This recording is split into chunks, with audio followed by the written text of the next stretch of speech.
Hello students, प्रश्नावली 8.1 question number 3। Question number 3 में statement क्या है? दर्शाइए कि यदि एक चतुर्भुज के विकर्ण परस्पर समकोण पर समद्विभाजित करें तो वह एक समचतुर्भुज होता है।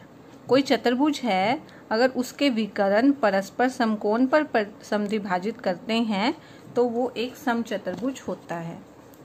ठीक है, तो हमें एक चतुर्भुज दिया हुआ है, इसके दो विकर्ण हैं जो एक दूसरे को समकोण पर समद्विभाजित कर रहे हैं। समकोण यानी 90 डिग्री के कोण पर समद्विभाजित कर रहे हैं।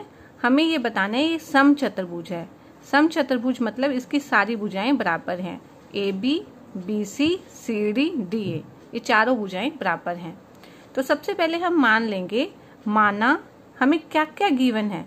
हमें एक चतुर्भुज गिवन है, एक चतुर्भुज के विकर्ण है, तो एक चतुर्भुज का नाम है ABCD। तो माना ABCD एक चतुर्भुज है। ठीक है, सबसे पहले तो ये दिया हुआ एक चतुर्भुज है। उसके विकर्ण क्या होते हैं? इसके पॉइंट्स को मिलाते हैं तब ये विकर्ण बनते हैं। इसके दो विकर्ण है AC और BD। इसके विकर्ण तो AC और BD विकर्ण है जो एक दूसरे को O पर परस्पर समद्विभाजित करते हैं। इन्होंने बोला है ये एक दूसरे को समकोण पर समद्विभाजित करें। समद्विभाजित का मतलब हो गया OA इक्वल टू OC दिया हुआ है हमें। समद्विभाजित का मतलब है ये जो पॉइंट है इस पूरी रेखाखंड के बीच में है, तो OA इक्वल टू OC दिया हुआ है। OA equal to OC। ठीक है, ऐसे ही OB इक्वल टू OD भी है। वैसे OB इक्वल टू OD। ठीक है, समद्विभाजित करते हैं। और AC और BD परस्पर समकोण है, मतलब इनके ऊपर क्या बन रहा है? समकोण यानी 90 डिग्री का कोण बन रहा है।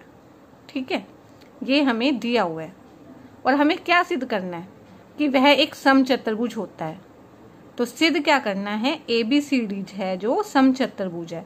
समचतुर्भुज, समचतुर्भुज सम मतलब बराबर, चारों भुजाएं जिसकी बराबर हों, यानी AB, BC, CD, DA चारों बराबर हमने सिद्ध करके दिखानी है। तो इसको सिद्ध करने के लिए हम क्या करते हैं, हम पहले दो भुजाएं देखते हैं। ये वाली भुजा अगर हम AD भुजा DC के बराबर सिद्ध कर दें, AD भुजा DC के बराबर सिद्ध कर दें, और फिर क्या हो जाएगा? इसी तरह से अगर ये त्रिभुज और ये त्रिभुज लेके इन दोनों को सर्वांग कर दें तो DC भुजा BC की हो जाएगी। इसी तरह से ये, तो हम सिर्फ दो त्रिभुज लेते हैं। सबसे पहले हम AOD और ODC ये दो त्रिभुज ले लेते हैं। ठीक है, इन दो त्रिभुजों को हम सर्वांग सिद्ध कर देंगे। जब ये सर्वांग हो जाएंगे तो इसकी ये भुजा और ये भुजा बराबर हो जाएगी। तो देखो कैसे करते हैं। AOD और DOC के अंदर, त्रिभुज AOD और COD के अंदर OA equal to OC, OA equal to OC हमें दिया हुआ है ना। इन्होंने बोला है समद्विभाजित करते हैं, तो OA इक्वल टू OC हमें दिया है लिखो, या गिवन है लिखो। ठीक है, और OD इक्वल टू OD तो इस त्रिभुज में भी आ रहा है और इस त्रिभुज में भी आ रहा है, तो OD इक्वल टू OD हो जाएगा। ठीक है, ये क्या है? कॉमन है। ठीक है, और इसको अगर हम कोण 1 लिखें और ये कोण 2, क्योंकि 90 डिग्री पे काट रहे हैं ना, तो ये दोनों कोण बराबर हैं। कोण 1 इक्वल टू कोण 2, ये क्या है? 90 डिग्री। ये भी हमें गिवन है। इन्होंने बोला है ना परस्पर समकोण है। ठीक है, समकोण पर समद्विभाजित करते हैं, यानी ये 1 और कोण 2 क्या दिया हुआ है? 90 डिग्री का, यानी कि बराबर हो जाएंगे। इससे क्या हो जाएगा? ये तीन चीजें हमें इक्वल आ जाएंगी। ये S है, SA। ठीक है, तो रूल तो इससे SAS वाला बनेगा ना। SAS सर्वांग समता नियम से क्या हो जाएगा? इस SAS सर्वांग समता नियम से ये दोनों त्रिभुज AOD और COD सर्वांग सम हो जाएंगे। जब ये सर्वांग सम हो ही गए, ये दोनों त्रिभुज सर्वांग सम है, तो इसकी सारी भुजाएं बराबर हो जाती हैं। इसलिए AD और DC क्या आ जाएंगी? इक्वल आ जाएंगी।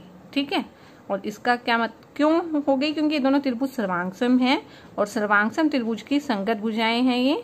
तो इसको हम शॉर्ट में क्या लिख लेते हैं? CPCD।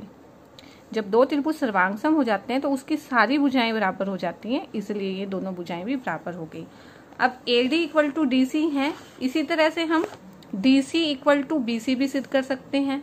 तो हमें इसको सिद्ध करके दिखाने की जरूरत नहीं है, हम सिर्फ ये लिख देंगे इसी तरह DC इक्वल टू BC, और इसी तरह से BC भी AB के इक्वल हो जाएगा।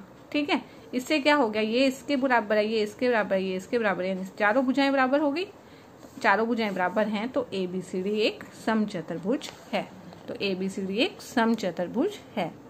प्रश्नावली 8.1 का क्वेश्चन नंबर 4 में बोला है दर्शाइए कि एक वर्ग के विकर्ण बराबर होते हैं। जो एक वर्ग है उसके विकर्ण बराबर होते हैं, ये तो दिखाना है, और वो परस्पर समकोण पर समद्विभाजित करते हैं, ये भी हमें दिखाना है।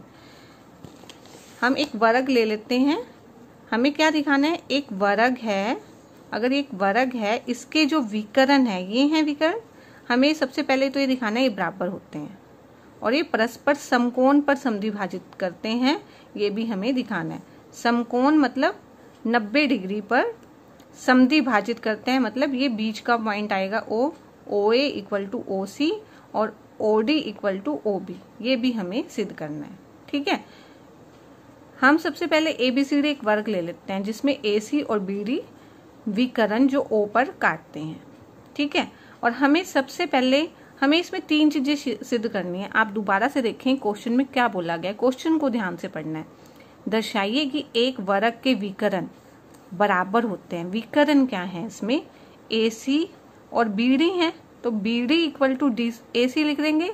विकर्ण का मतलब क्या है, BD है और AC है, ये विकर्ण है, और ये हमने बराबर होते हैं सिद्ध करना है, यानी एक तो ये बराबर सिद्ध करने हैं, और क्या है, ये परस्पर समकोण पर समद्विभाजित करते हैं। समद्विभाजित परस्पर जो ये विकर्ण है परस्पर समकोण, समकोण मतलब 90 डिग्री का कोण बना रहे हैं, यानी ये दोनों कोण क्या होने चाहिए, 90 डिग्री का आना चाहिए। समकोण का मतलब ये सिद्ध करना है, और समद्विभाजित मतलब दो भागों में समान 2 भागों में विभाजित हो रहे हैं, यानी OA equal to OC, OA equal to OC सिद्ध करना है, और OB इक्वल टू OD हमें सिद्ध करना है। ठीक है, ये हम इसका सेकंड कर लेते हैं, और थर्ड की ये कोण 1 और कोण 2 क्या है, 90 डिग्री के हैं, ये हमें सिद्ध करने हैं। तो तीनों चीजें हमें सिद्ध करनी है। तो इसके लिए सबसे पहले हम BD इक्वल टू AC सिद्ध करेंगे। तो हम BD भुजा आ रही है इस त्रिभुज के अंदर, इस त्रिभुज का नाम है ABD। ठीक है, और AC भुजा इस त्रिभुज में आ रही है, इस त्रिभुज का नाम है ABC। तो एक तो ये वाला त्रिभुज ले लेंगे, ठीक है, ये वाला त्रिभुज, और एक ये त्रिभुज, इन दोनों त्रिभुज को हम क्या करेंगे, सर्वांग सम सिद्ध कर देंगे। ठीक है, सर्वांग सम सिद्ध करने के लिए हम सबसे पहले इन दोनों त्रिभुज को लिख लेते हैं, त्रिभुज ABD और त्रिभुज ABC में। त्रिभुज ABD और त्रिभुज ABC के अंदर हम क्या देख रहे हैं, ये 2 भुजाएं हैं जो AD और BC बराबर हो जाएंगी। क्यों हो जाएंगी AD और BC बराबर, क्योंकि वर्ग है, वर्ग के अंदर तो सारी भुजाएं बराबर है ना, ये सभी सारी भुजाएं बराबर हैं, तो AD भी BC के बराबर होगी। हम लिख देंगे इसका कारण, वर्ग की भुजाएं। ठीक है, और इन दोनों त्रिभुज के अंदर आप देख रहे हो AB दोनों में ही आ रहा है, तो AB बराबर में AB कॉमन लिख सकते हैं, इसको कॉमन है दोनों में। ठीक है, और तीसरा पॉइंट हो जाएगा कि ये देखो इस त्रिभुज के अंदर कोण A आ रहा है, और इस त्रिभुज के अंदर कोण B आ रहा है, तो A और B क्योंकि इसमें सारे कोण वर्ग करके क्या है, 90 डिग्री के हैं, तो कोण A equal to B equal to 90 degree वर्ग के कोण।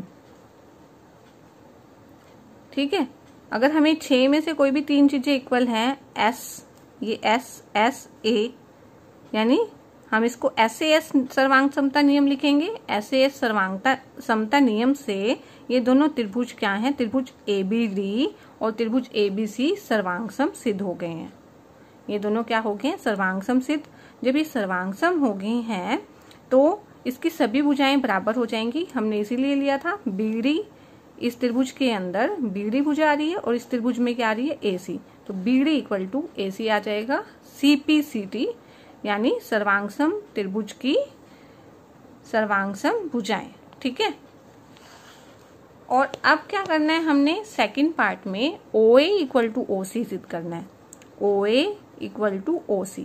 ठीक है, तो इसके लिए हम ये वाला त्रिभुज ले लेंगे, एक तो OAD और एक ले लेंगे OBC। ये 2 त्रिभुज लेंगे। इन 2 त्रिभुजों को हम सर्वांगसम सिद्ध कर देंगे।